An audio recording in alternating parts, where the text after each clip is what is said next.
ನಮಸ್ಕಾರ ವಿದ್ಯಾರ್ಥಿಗಳೇ. ದ್ವಿತೀಯ PUCಯ ಒಂದು 2025 ಮತ್ತು 26ನೇ ಸಾಲಿಗಾಗಿ ಕರ್ನಾಟಕ ಶಾಲಾ ಪರೀಕ್ಷೆ ಮತ್ತು ಮೌಲ್ಯ ನಿರ್ಣಯ ಮಂಡಳಿಯು ಈಗಾಗಲೇ ನಿಮಗೆ ಬ್ಲೂ ಪ್ರಿಂಟ್ ಅನ್ನು ಹೊರಡಿಸಿದೆ. ಬ್ಲೂ ಪ್ರಿಂಟಿಗೆ ಅನುಸರಿಸಿ ಈ ಒಂದು ಮಾದರಿ ಪ್ರಶ್ನೆ ಪತ್ರಿಕೆಯ 3 ಮಾದರಿ ಪ್ರಶ್ನೆ ಪತ್ರಿಕೆಗಳನ್ನು ಕೊಡಲಾಗಿದೆ. ಈ 3 ಮಾದರಿ ಪ್ರಶ್ನೆ ಪತ್ರಿಕೆಗಳಲ್ಲಿ ಮೊದಲನೆಯ ಒಂದು ಮಾದರಿ ಪ್ರಶ್ನೆ ಪತ್ರಿಕೆ ಕನ್ನಡಕ್ಕೆ ಸಂಬಂಧಿಸಿದಂತೆ ಸಂಪೂರ್ಣವಾದಂತಹ ಪ್ರಶ್ನೋತ್ತರವನ್ನ ಈ ಒಂದು ವಿಡಿಯೋದಲ್ಲಿ ನಾವು ನೋಡ್ತಾ ಹೋಗೋಣ. ನಿಮಗಿರುವಂತಹ ಒಂದು ಅಂಕಗಳು 80 ಅಂಕಗಳಾಗಿರುತ್ತೆ.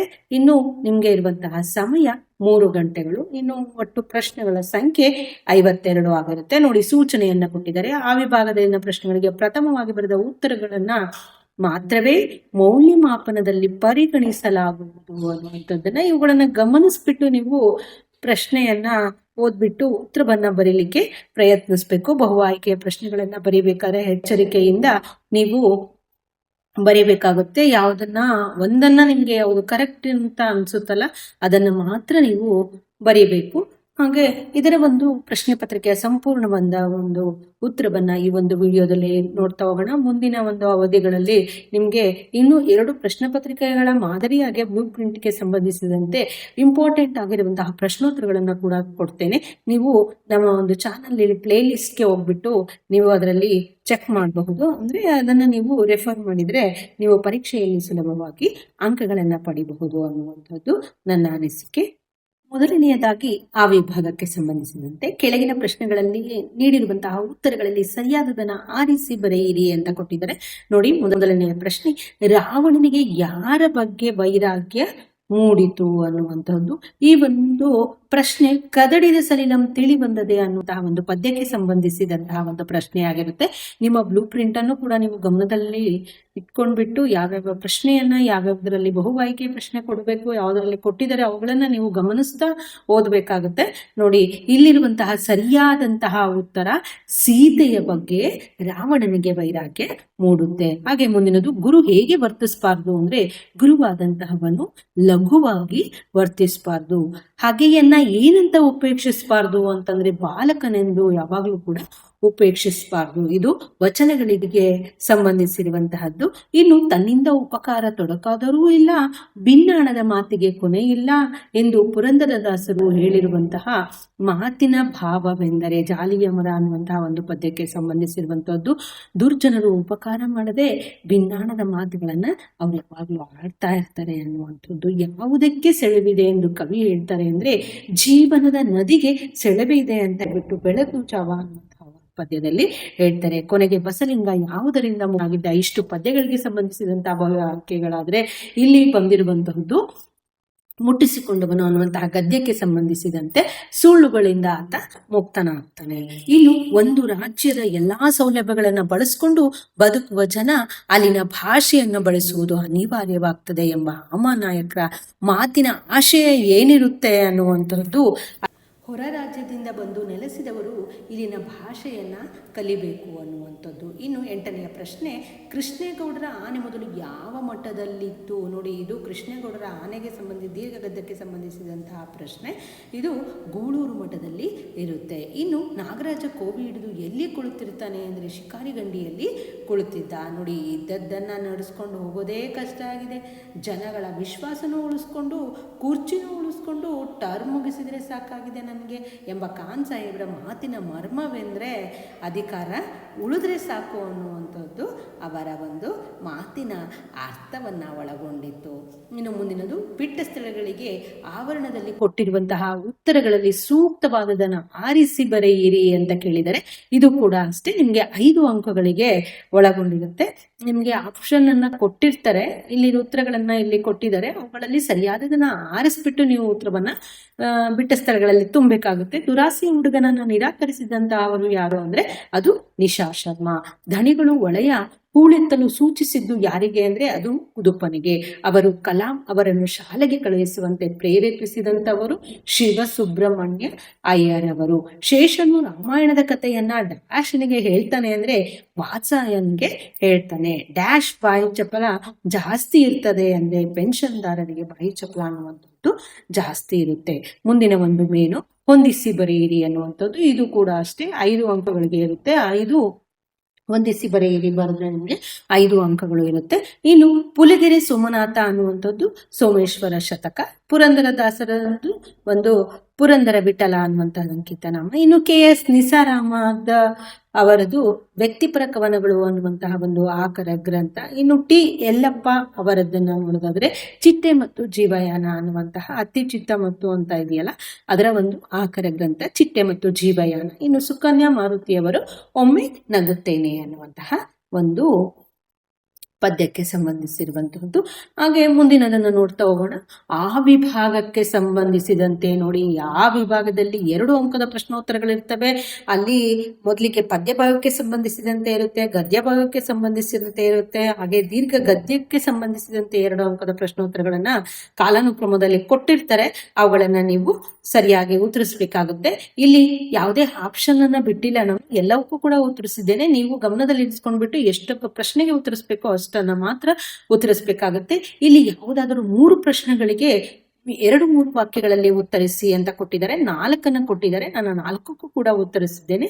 ನೀವು ಅದನ್ನ ನೋಡ್ಬಹುದು. ರಾವಣ ತನ್ನ ಅಂತಃಪುರದ ಸ್ತ್ರೀಯರನ್ನ ಹೇಗೆ ಸಂತೈಸ್ತಿದ್ದ ಅಂತಂದ್ರೆ, ಅಂಗದಾದಿಗಳು ರಾವಣ ಅಂತಃಪುರದ ಸ್ತ್ರೀಯರಿಗೆ ಉಪ್ಪಟಳವನ್ನ ಉಂಟು ಮಾಡಿ ಹೋಗಿರ್ತಾರೆ.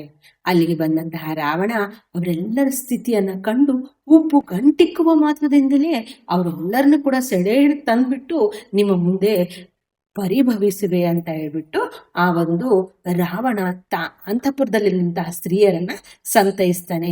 ಇನ್ನು ವೀರ ಮತ್ತು ಯೋಗಿಗೆ ಯಾವ ಗುಣಗಳಿರಬೇಕು ಅನ್ನುವಂತಹದ್ದು ಇದು. ಇಲ್ಲಿ ಹಿರಿಯಲು ಬಲ್ಲವನು ಅಂದ್ರೆ ಹೋರಾಡಬಲ್ಲವನು ವೀರನಾಗ್ಬೇಕು, ಹರಿಷಡ್ವರ್ಗಗಳನ್ನ ಗೆಲ್ಲಬಲ್ಲವನಾಗಿರ್ಬೇಕು, ಯೋಗಿ ಆಗ್ತಾನೆ ಅಂತ ಹೇಳ್ಬಿಟ್ಟು ಕವಿಯು ವೀರ ಮತ್ತು ಯೋಗಿಗೆ ಇರಬೇಕಾದಂತಹ ಗುಣಗಳನ್ನ ಕುರಿತು ಹೇಳ್ತಾರೆ.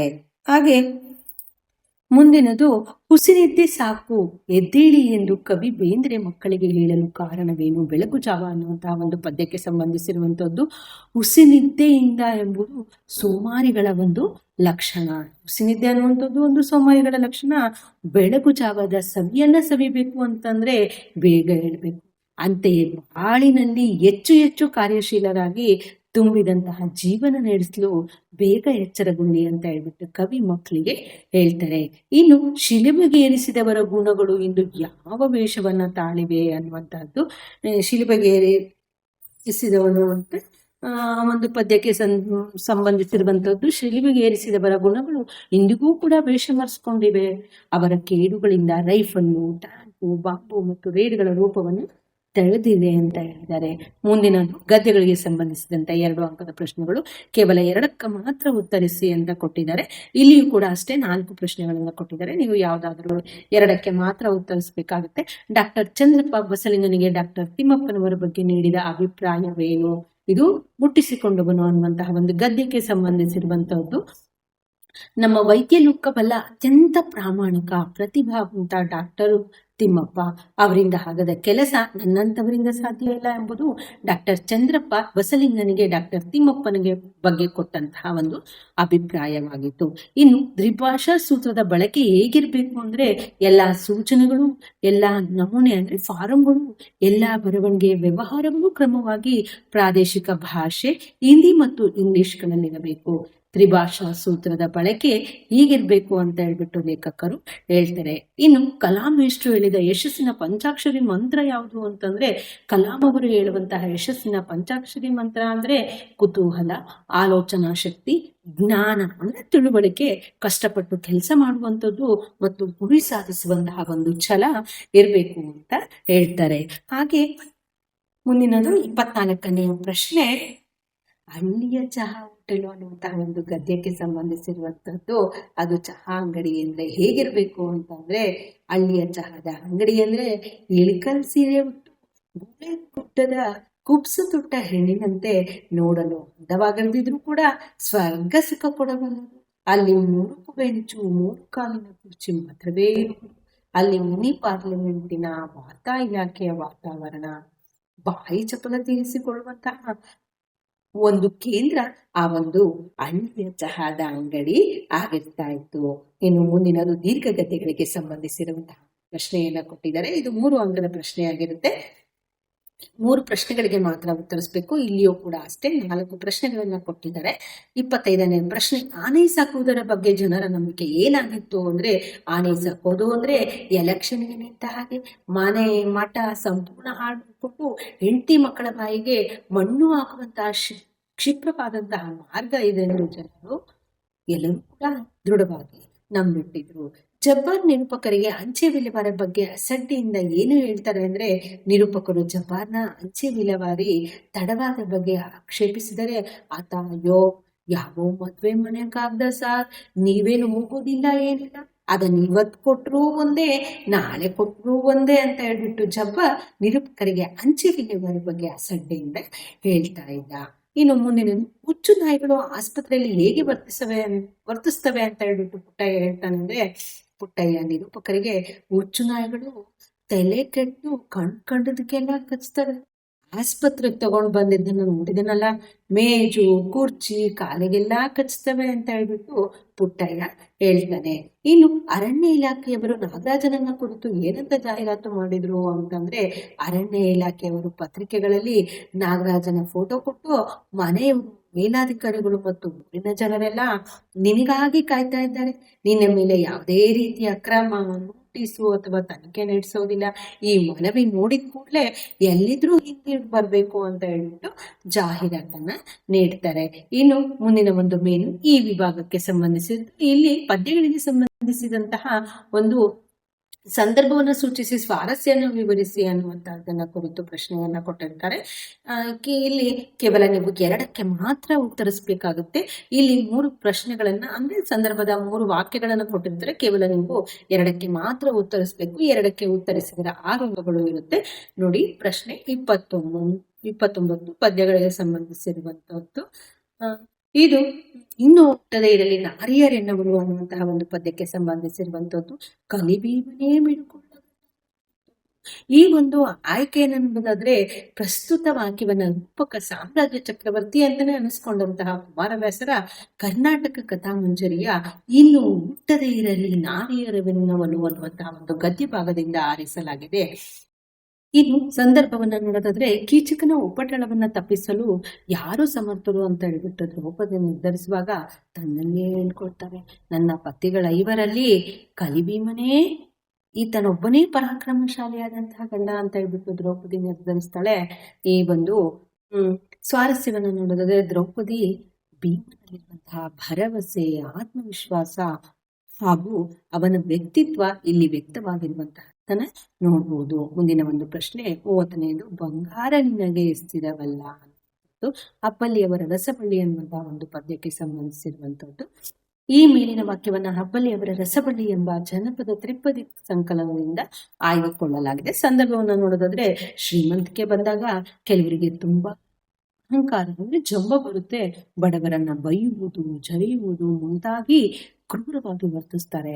ಆದ್ದರಿಂದ ಇಲ್ಲಿ ಜನಪದ ಕವಿಯು ಬಂಗಾರದ ಬಳೆ ತೊಟ್ಬಿಟ್ಟು ಬಡವರನ್ನು ಬೈಬೇಡ, ಬಂಗಾರ ನಿನಗೆ ಸ್ಥಿರವಲ್ಲ, ಮಧ್ಯಾಹ್ನದ ಬಿಸಿಲು ಸ್ವಲ್ಪ ಹೊತ್ತಿನ ನಂತರ ಜಾರಿ ಹೋಗುವಂತೆ ಶ್ರೀಮಂತಿಕೆಯು ಕೂಡ ನಮ್ಮಿಂದ ದೂರ ಆಗ್ತದೆ ಅಂತ ಹೇಳ್ತಾರೆ. ಇನ್ನು ಸ್ವಾರಸ್ಯವನ್ನ ನೋಡೋದಾದ್ರೆ, ಅಶಾಶ್ವತವಾದಂತಹ ಶ್ರೀಮಂತಿಕೆ ಬಂದಾಗ ಡಾಂಬಾಚಾರ್ಯಕ್ಕೆ ಅಂತ ಹೇಳ್ತಾರೆ, ಎಂದಿನಂತೆಯೇ ಮಾನವೀಯತೆಯಿಂದ ವರ್ತಿಸಬೇಕು ಅಂತ ಹೇಳ್ಬಿಟ್ಟು ಇಲ್ಲಿ ನೀತಿ ಬೋಧನೆಯನ್ನ ಮಾಡಿರುವಂತದ್ದನ್ನ ನೋಡ್ಬಹುದು.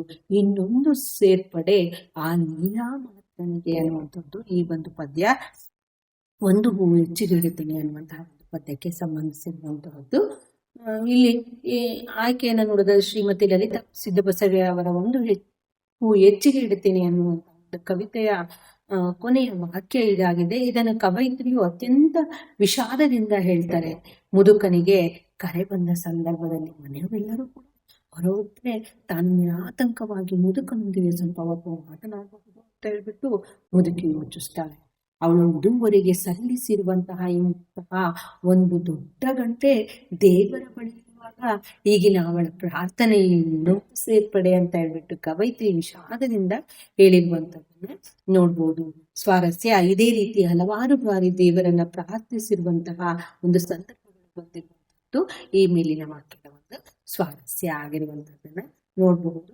ಮುಂದಿನ ಒಂದು ಮೇನು ಯಾವುದಾದರೂ ಒಂದು ವಾಕ್ಯದ ಸಂದರ್ಭವನ್ನು ಸೂಚಿಸಿ ಸ್ವಾರಸ್ಯವನ್ನು ವಿವರಿಸಿ ಅಂತ ಇದೆ. ಇದು ಗದ್ಯಗಳಿಗೆ ಸಂಬಂಧಿಸಿರುವಂತಹದ್ದು. ಇಲ್ಲಿ ಮೂರು ಗದ್ಯದ ಒಂದು ಪ್ರಶ್ನೆಗಳನ್ನ ಅಂದ್ರೆ ಸಂದರ್ಭದ ವಾಕ್ಯಗಳನ್ನ ಕೊಟ್ಟಿದ್ದಾರೆ. ನೀವು ಕೇವಲ ಯಾವುದಾದ್ರು ಒಂದಕ್ಕೆ ಮಾತ್ರ ಉತ್ತರಿಸಬೇಕಾಗತ್ತೆ.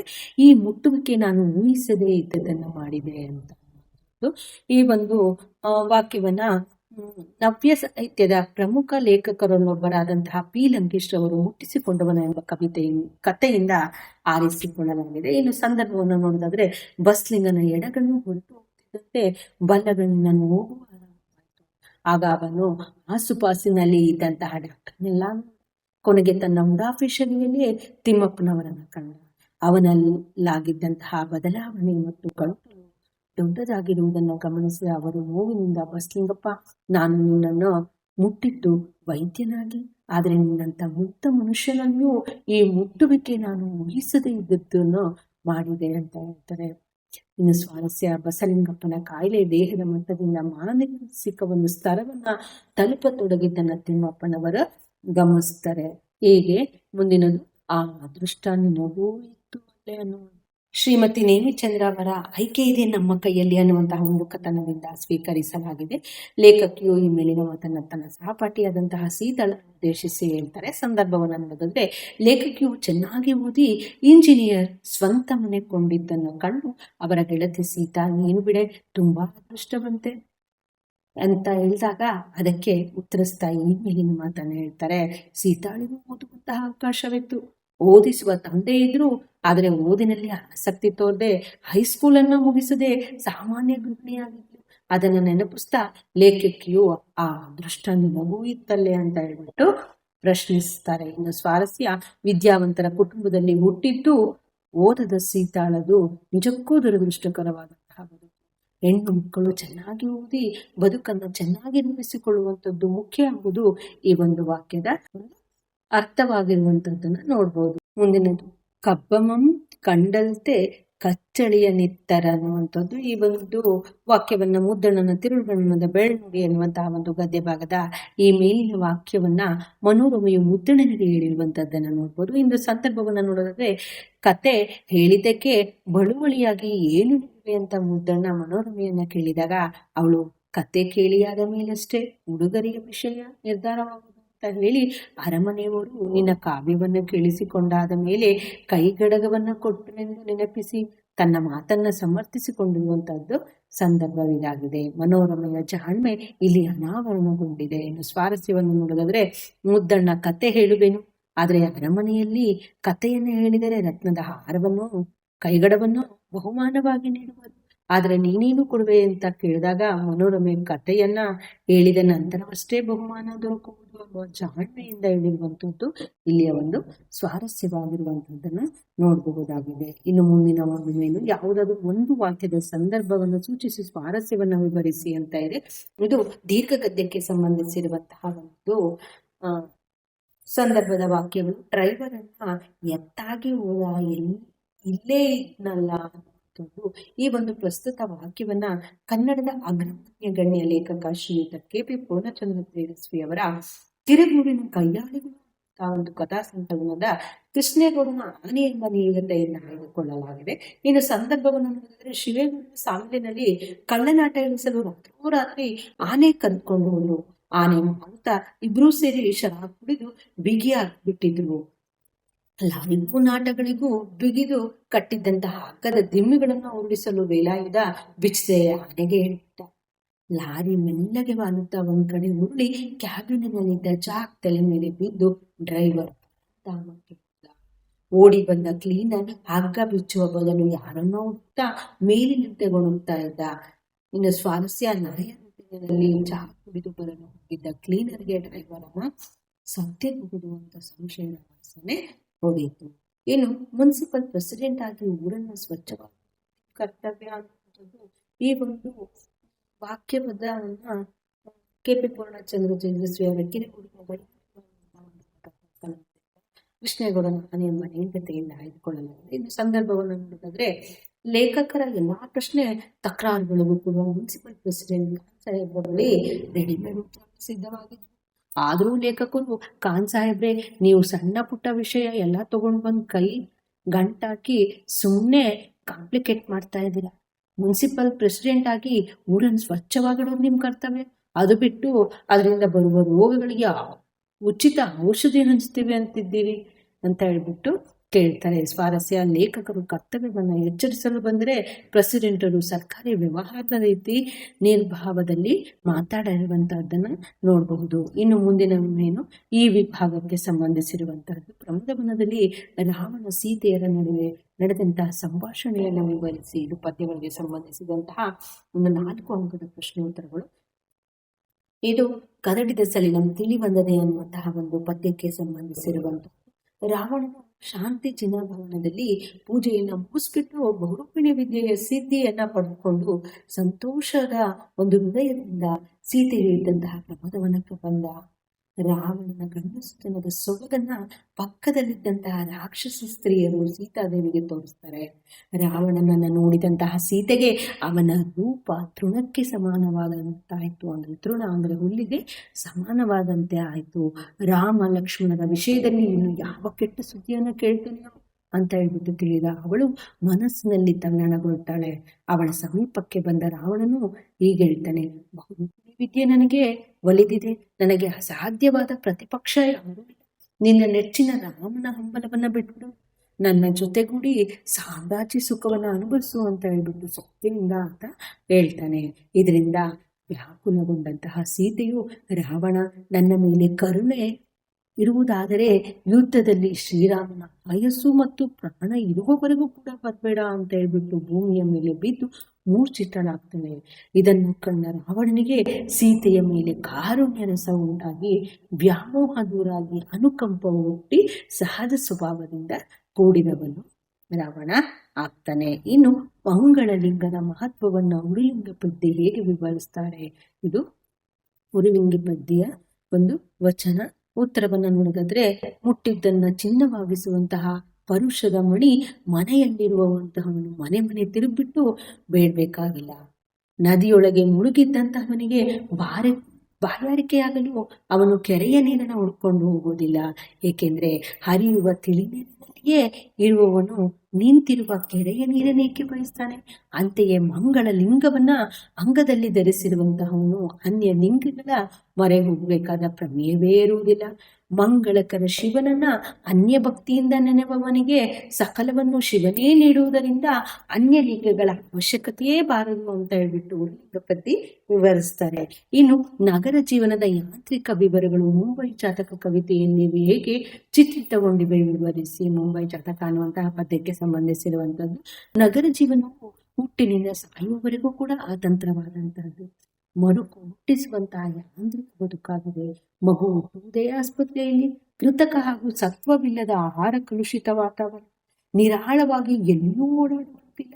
ಬದುಕು ಕಟ್ಟಿಕೊಳ್ಳಲು ಎಲ್ಲಿಯೂ ನಿಲ್ಲದೆ ಓಡ್ತಾ ಇರಬೇಕು. ಅವರಿವರನ್ನ ತಳ್ಳಿಯಾದರೂ ಒಂದು ಜಾಗ ಗೊತ್ತುಪಡಿಸ್ಕೊಳ್ಬೇಕು. ಇರುವ ಅಂಗೈಯಗಲದ ಮನೆಯಲ್ಲಿಯೇ ಇಡೀ ಪ್ರಪಂಚವನ್ನ ಕಾಣಬೇಕು.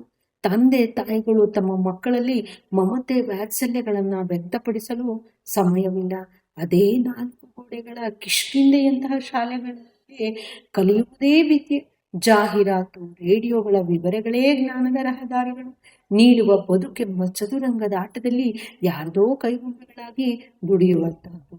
ಮುಂಜಾನೆ ಹೇಳ್ತಲೇ ಬಟ್ಟೆ ಧರಿಸಲು ಕೂಡ ಪುರ್ಸೊತ್ತಿಲ್ಲದೆ ಬಸ್ಸನ್ನು ರೈಲನ್ನು ಹಿಡಿದು ಸಂಜೆವರೆಗೆ ದುಡಿದು ದಣಿದು ಎಷ್ಟೋ ರಾತ್ರಿಯಲ್ಲಿ ಮನೆಗೆ ಬಂದು ತಂಗಳನ್ನ ತಿಂದ್ಬಿಟ್ಟು ಬಿಟ್ಕೊಳ್ಳೋದು. ಬಾಡಿಗೆ ಮನೆಯ ನೆರಳಿನಲ್ಲೇ ನನ್ನತಾ ಬದುಕುವಂಥದ್ದು. ಹೀಗೆ ನಗರ ಜೀವನದ ಯಾಂತ್ರಿಕ ವಿವರಗಳು ಕವಿತೆಯಲ್ಲಿ ಚಿತ್ರಣಗೊಂಡಿರುವಂತಹದ್ದನ್ನು ನೋಡಬಹುದಾಗಿದೆ. ಇನ್ನು ಮುಂದಿನದು ಕೆಳಗಿನ ಪದ್ಯ ಭಾಗವನ್ನು ಅರ್ಥೈಸಿಕೊಂಡು ಕೆಳಗಿನ ಎಲ್ಲಾ ಪ್ರಶ್ನೆಗಳಿಗೆ ಉತ್ತರಿಸಿ ಅಂತ ಇದೆ.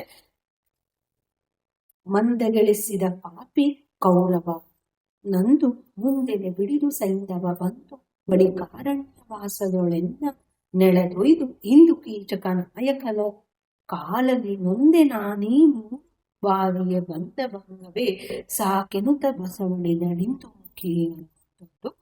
ಇಲ್ಲಿ ನೋಡಿ, ಈ ಪ್ರಶ್ನೆಯನ್ನ ಕೊಟ್ಟಿದ್ದಾರೆ, ಅವುಗಳಿಗೆ ನೀವು ಉತ್ತರಿಸಬೇಕಾಗುತ್ತೆ. ಈ ಪದ್ಯವನ್ನ ಆಧರಿಸಿ ಇದು ಇನ್ನು ಹುಟ್ಟದೆ ನಾರಿಯರಿಗೆ ಅನ್ನುವಂತಹ ಒಂದು ಪದ್ಯಕ್ಕೆ ಸಂಬಂಧಿಸಿರುವಂತದ್ದು. ಇದು ಕೂಡ 4 ಅಂಕಗಳಿಗೆ. ನೋಡಿ, ಮೊದಲನೇ ಒಂದು ಪ್ರಶ್ನೆ, ಮಂದೆಗೆಳೆಸಿದ ಪಾಪಿ ಯಾರು ಅಂತ ಇದೆ. ಇದು 1 ಅಂಕದ ಪ್ರಶ್ನೆ. ಯಾರು ಅಂದ್ರೆ ಅದು ಕೌರವ. ದ್ರೌಪದಿಯನ್ನ ಅರಣ್ಯವಾಸದಲ್ಲಿ ಎಳೆದೊಯ್ದಂತಹವರು ಯಾರು ಅಂದ್ರೆ ಅದು ಸೈಂಧವ. ದ್ರೌಪದಿ ಅನುಭವಿಸಿದ 3 ಅಪಮಾನದ ಪ್ರಸಂಗಗಳನ್ನ ಬರೆಯಿರಿ ಅಂತ ಇದೆ. ಇಲ್ಲಿ ನಾನು ವಿವರವಾಗಿ ಕೊಟ್ಟಿದ್ದೇನೆ. ನೀವು ಕೇವಲ 3 ಸಾಲಿನಲ್ಲಿ ಬರೆದ್ರೆ ಸಾಕು. ಮೊದಲನೇದು, ಜೂಜಿನಲ್ಲಿ ಯುಧಿಷ್ಠಿರ ಸೋತಾಗ ಒತ್ತೆಯಾಳದಂತಹ ದ್ರೌಪದಿಯನ್ನ ದುರ್ಯೋಧನ ತುಂಬಿದಂತಹ ಸಮಯಕ್ಕೆ ಎಳೆತರಿಸ್ಬಿಟ್ಟು ದುಶ್ಯಾಸನನಿಂದ ವಸ್ತ್ರಾಪರಣ ಮಾಡಿಸಿರ್ತಾನೆ. ಇನ್ನು ದುಶ್ಯಾಸನನು ತಾಯಿ ಸಮಾನಳಾದ ಅತ್ತಿಗೆಯನ್ನ ದ್ರೌಪದಿಯ ಮುಂದೆಲೆಯನ್ನ ಹಿಡಿದು ತಂದು ಅವಮಾನಿಸಿರುವಂತದ್ದು ಮೊದಲನೇದಾದ್ರೆ, ಎರಡನೆಯದು ವನವಾಸದ ಅವಧಿಯಲ್ಲಿ ದುಶ್ಯಳೆಯ ಗಂಡನಾದಂತಹ ಜಯದ್ರಥ ಅಥವಾ ಸೈಂಧವನು ಏನ್ ಮಾಡಿರ್ತಾನೆ, ದ್ರೌಪದಿಯನ್ನ ಅಪಹರಿಸಿಕೊಂಡು ಹೋಗಿ ಅವಮಾನಿಸಿರ್ತಾನೆ. ಇನ್ನು ಮೂರನೆಯದು, ಕೀಚಕನು ರಾಜಸಭೆಯಲ್ಲಿಯೇ ದ್ರೌಪದಿಯನ್ನ ಅವಳ ಗಂಡಂದಿರೆದರೆ ಎಡಗಾಲಿನಿಂದ ಒದ್ದು ಬೀಳಿಸಿ ಅವಮಾನಿಸಿರ್ತಾನೆ. ಈ 3 ಅವಮಾನಗಳು ದ್ರೌಪದಿಯ ಸಂಕಟ, ನೋವು, ದುಃಖಗಳಿಗೆ ಕಾರಣ ಆಗ್ತವೆ. ಇನ್ನು ಮುಂದಿನದು, ಯಾವುದಾದರೂ ಒಂದು ಪ್ರಶ್ನೆಗೆ 5-6 ವಾಕ್ಯಗಳಲ್ಲಿ ಉತ್ತರಿಸಿ ಅಂತ ಕೇಳಿದರೆ ಇದು ಗದ್ಯಗಳಿಗೆ ಸಂಬಂಧಿಸಿರುವಂತದ್ದು. 2 ಕೊಟ್ಟಿದ್ದಾರೆ, ನೀವು 1 ಆಯ್ಕೆ ಮಾಡ್ಕೊಂಡ್ಬಿಟ್ಟು ಬರೀಬೇಕಾಗುತ್ತೆ. ಸಿಂಹಬಾಲದ ಕೋತಿಗಳು ಮತ್ತು ಹಾಡು ಹಕ್ಕಿಗಳಿಗಾದ ಅನಾನುಕೂಲಗಳು ಯಾವುವು ವಿವರಿಸಿ ಅಂತ ಕೇಳಿದರೆ, ಅಭಿವೃದ್ಧಿಯ ಹೆಸರಿನಲ್ಲಿ ವಾಲ್ಪರೈನ ಸೊಬಗು, ಅರಣ್ಯ ಸಂಪತ್ತು ನಾಶವಾಗುವುದರ ಜೊತೆಗೆ ಅಲ್ಲಿನ ಜೀವ ಸಂಕುಲನಕ್ಕೆ ಅಪಾರ ಹಾನಿ ಉಂಟಾಯಿತು. ಕಾಲಾಂತರದಿಂದ ಈ ನಾಡಿನಲ್ಲಿ ವಾಸಿಸುತ್ತಾ ಸ್ವಚ್ಛಂದವಾಗಿ ಬದುಕ್ತಾ ಇದ್ದಂತಹ ಸಿಂಹಬಾಲದ ಕೋತಿಗಳ ಮೇಲೆ ಧ್ವಂಸವಾಗಿತ್ತು. ಅವುಗಳ ವಂಶ ಕ್ಷೀಣಿಸಿ ವಂಶನಾಶದ ಅಂಚಿಗೆ ತಲುಪಿ ಕೆಂಪು ಪಟ್ಟಿಯಲ್ಲಿ ಸೇರಿದ್ವು. ವೃಕ್ಷವಾಸಿಗಳಾದ ಇವು ರಸ್ತೆ ದಾಟುವಾಗ ವಾಹನಗಳ ಅಡಿ ಸಿಲುಕಿಬಿಟ್ಟು ಕಲಗೊಂಡು ಆಹಾರ ಒದಗಿಸ್ತಾ ಇದ್ದಂತಹ ವೃಕ್ಷಗಳ ಆಸರೆ ತಪ್ಪಿ ಅನಾಥವಾಗ್ಬಿಟ್ಟು ಸ್ವಚ್ಛ ನೀರಿನಲ್ಲಿ ಬದುಕುತ್ತಿದ್ದಂತಹ ಕೊಳಚೆ ನೀರಿನ ಚರಂಡಿಯಲ್ಲಿ ನೆಲೆಸುವಂತಾಯಿತು. ಜಲಮಾಲಿನ್ಯ ಅವುಗಳ ಬದುಕಿಗೆ ಮುಳುವಾಗ್ಬಿಡ್ತು.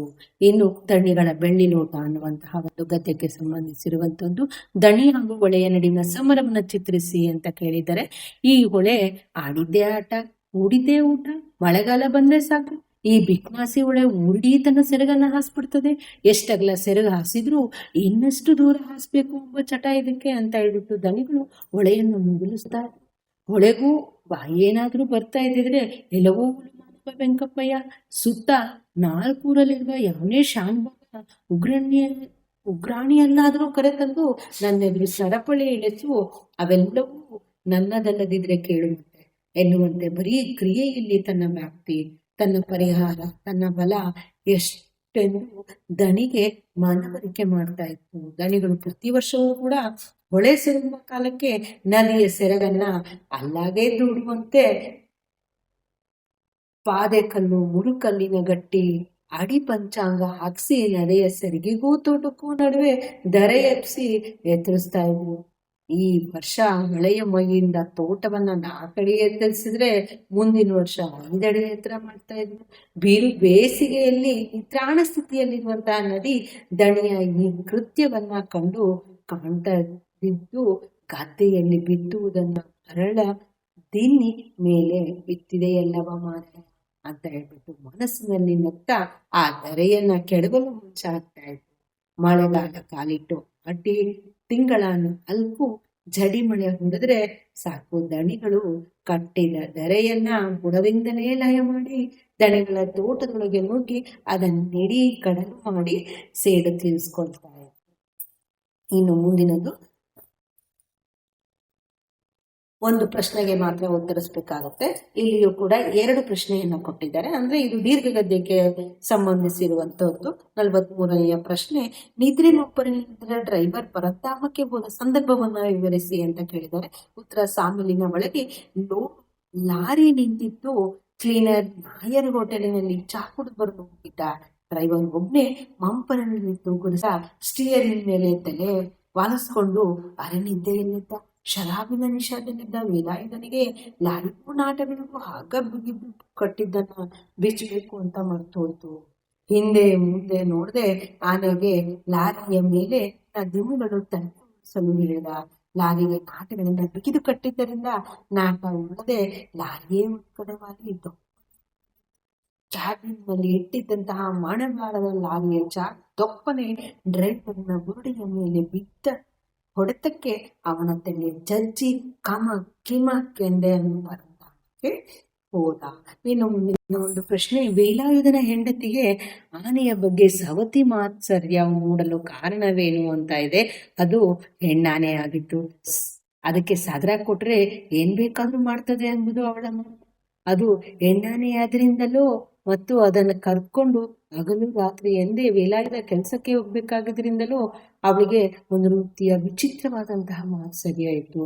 ತಾನು ವಸೂರಿಯಾಗದೆ ವರ್ಷ ಕಳೆದು ಹಾಗೂ ವಿನಾಕಾರಣ ಅವರ ಸಂಸಾರಕ್ಕೆ ಅನ್ನ ಕೊಡ್ತಿದ್ದ ಈ ಆನೆ ವಿಷಯದಲ್ಲಿ ಸೂಕ್ಷ್ಮವಾದ ದ್ವೇಷ ಅವಳಲ್ಲಿ ರೂಪುಗೊಳ್ತಾ ಇತ್ತು.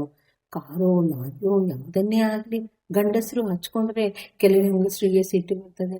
ಅಂಥದಲ್ಲಿ ಆನೆಯಂತಹ ಒಂದು ಜೀವ, ಅದು ಹೆಣ್ಣಾನೆ, ವೇಲಾಯುಧನನ್ನು ಹಚ್ಕೊಂಡಿದ್ರಿಂದ ಅವನ ಹೆಂಡತಿಗೆ ಮಾತ್ಸರ್ಯ ಮೂಡಿತ್ತು. ಇನ್ನು ಮುಂದಿನ ಒಂದು ಮೀನು ಆ ವಿಭಾಗಕ್ಕೆ ಸಂಬಂಧಿಸಿರುವಂತದ್ದು ಭಾಷಾಭ್ಯಾಸ. ಕೆಳಗಿನ ಪ್ರಶ್ನೆಗಳಲ್ಲಿ ಯಾವುದಾದರೂ 4ಕ್ಕೆ ಸೂಚನೆಗನುಗುಣವಾಗಿ ಉತ್ತರಿಸಿ ಅಂತ ಇದೆ. ಇಲ್ಲಿ 4 ಪ್ರಶ್ನೆಗಳನ್ನ ಕೊಟ್ಟಿದ್ದಾರೆ. ಆ 4ಗಳಲ್ಲಿ 2 ಉತ್ತರಿಸ್ಬೇಕಾಗುತ್ತೆ. ಅಲ್ಲಿ ಕೊಟ್ಟಿರುವಂತಹ 4 ಕೂಡ ಉತ್ತರಿಸ್ಬೇಕು. ಅದರಲ್ಲಿ 4 ಕೊಟ್ಟಿರುವಂತದ್ರಲ್ಲಿ ಒಂದೊಂದಕ್ಕೆ 4 ಕೊಟ್ಟಿದ್ದಾರೆ. ಫಾರ್ ಎಕ್ಸಾಂಪಲ್ ನೋಡಿ, ತೊರೆ, ಗುರು, ಕಲಿ ಅಂತ ಕೊಟ್ಟಿದಾರಲ್ಲ, ಅದರಲ್ಲಿ ಕೇವಲ ನೀವು 2ಕ್ಕೆ ಮಾತ್ರ ಉತ್ತರಿಸ್ಬೇಕಾಗುತ್ತೆ. ತೊರೆ ಅಂದ್ರೆ ನಾನಾರ್ಥವನ್ನ ಬರಿಬೇಕಾಗಿರುತ್ತೆ. ಹಳ್ಳ ಅಂತಾನೂ ಕೂಡ ಕರೀತಾರೆ, ಬಿಡು ಅಂತಾನೂ ಕೂಡ ಆಗುತ್ತೆ. ಇನ್ನು ಗುರು ಅನ್ನುವಂಥದ್ದಕ್ಕೆ ಶಿಕ್ಷಕ, 2 ಮಾತ್ರೆಗಳ ಕಾಲ. ಕಲಿ ಅನ್ನುವಂಥದ್ದಕ್ಕೆ ವೀರ ಮತ್ತೆ ಕಲಿಕೆಗೂ ಕೂಡ ಹೇಳ್ತಾರೆ. ಇನ್ನು ಮುಂದಿನ ಕೆಳಗಿನ 2 ಪದಗಳ ಗುಣವಾಚಕಗಳನ್ನ ಬರೆಯಿರಿ ಅಂತ ಕೇಳಿದರೆ, ಹುಸಿ ನಿದ್ದೆ ಅನ್ನುವಂಥದ್ರಲ್ಲಿ ಗುಣವನ್ನ ಸೂಚಿಸುವಂತಹದ್ದು ಹುಸಿ, ಗೂಗೆ ಮರಿ ಅನ್ನುವಂಥದ್ರಲ್ಲಿ ಗೂಗೆ, ಬೆಳ್ಳಿ ಲೋಟ ಅನ್ನುವಂಥದ್ರಲ್ಲಿ ಬೆಳ್ಳಿ. ಹಾಗೆ ಕೆಳಗಿನ 2 ಕ್ರಿಯಾಪದಗಳ ಧಾತು ರೂಪಗಳನ್ನ ಬರೆಯಿರಿ ಅಂತ ಕೇಳಿದರೆ, ಕ್ರಿಯಾಪದದ ಮೂಲ ರೂಪಕ್ಕೆ ಧಾತು ಅಂತ ಹೇಳ್ತಾರೆ. ನಿಂದರು ಅನ್ನುವಂಥದ್ರಲ್ಲಿ ನಿಲ್ಲು, ಬಂದಿತು ಅನ್ನುವಂಥದ್ರಲ್ಲಿ ಬರು ಅಥವಾ ಬರುವುದು ಅಂತಲೂ ಕೂಡ ಬರೆಯುವುದು, ಕುಣಿದನು ಅನ್ನುವಂಥದ್ರಲ್ಲಿ ಕುಣಿ. ಹಾಗೆ ಮುಂದಿನದು ಕೆಳಗಿನ 2 ಕ್ರಿಯಾಪದಗಳ ಕಾಲವನ್ನು ಗುರುತಿಸಿ ಬರೆಯಿರಿ ಅಂತ ಕೇಳಿ. ಕ್ರಿಯಾಪದಗಳ ಕಾಲ ಅಂದ್ರೆ ನೋಡಿ, ಹಾಡುಗಳು ಅನ್ನುವಂಥದ್ದು ಕ್ರಿಯೆ. ಇಲ್ಲಿರುವಂತಹ ಕಾಲ ಯಾವುದು ಅಂದ್ರೆ, ಹಾಡುಗಳು ಮುಂದೆ ಹಾಡ್ತಾಳೆ ಅಂತ ಹೇಳುವಂಥದ್ದು ಭವಿಷ್ಯತ್ ಕಾಲ. ಕೇಳುತ್ತಾರೆ, ನೀವು ಈ ಒಂದು ಪ್ರಶ್ನೆಯ ಉತ್ತರವನ್ನ ಕೇಳುತ್ತಾ ಇದ್ದೀರಾ ಅಂದ್ರೆ ಅದು ವರ್ತಮಾನ ಕಾಲ. ಹೋದ್ರು ಅಂದ್ರೆ ಈಗಾಗ್ಲೇ ಕೆಲಸ ಮುಗ್ದೋಗಿರುವಂತಹದ್ದು ಕ್ರಿಯೆ, ಮುಗ್ದೋಗಿರುವಂತಹದ್ದು ಭೂತಕಾಲ.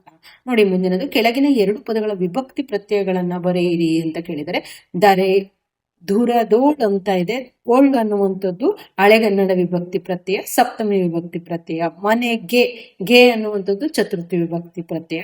ಇನ್ನು ವಲ್ಲಭನ ಅನ್ನುವಂಥದ್ದು ಬಂದಿರೋದ್ರಿಂದ ಇದು ಷಷ್ಠಿ ವಿಭಕ್ತಿ ಪ್ರತ್ಯಯಕ್ಕೆ ಉದಾಹರಣೆ. ಮುಂದಿನದು, ಕೆಳಗಿನ 2 ಪದಗಳ ತದ್ಭವ ರೂಪವನ್ನ ಬರೆಯಿರಿ ಅಂತ ಕೇಳಿದರೆ, ಶ್ರೀ ಅನ್ನುವಂಥದ್ದಕ್ಕೆ ಸಿರಿ, ಶಿರ ಅನ್ನುವಂಥದ್ದಕ್ಕೆ ಸಿರ, ರಾಯ ಅನ್ನುವಂಥದ್ದಕ್ಕೆ ರಾಜ.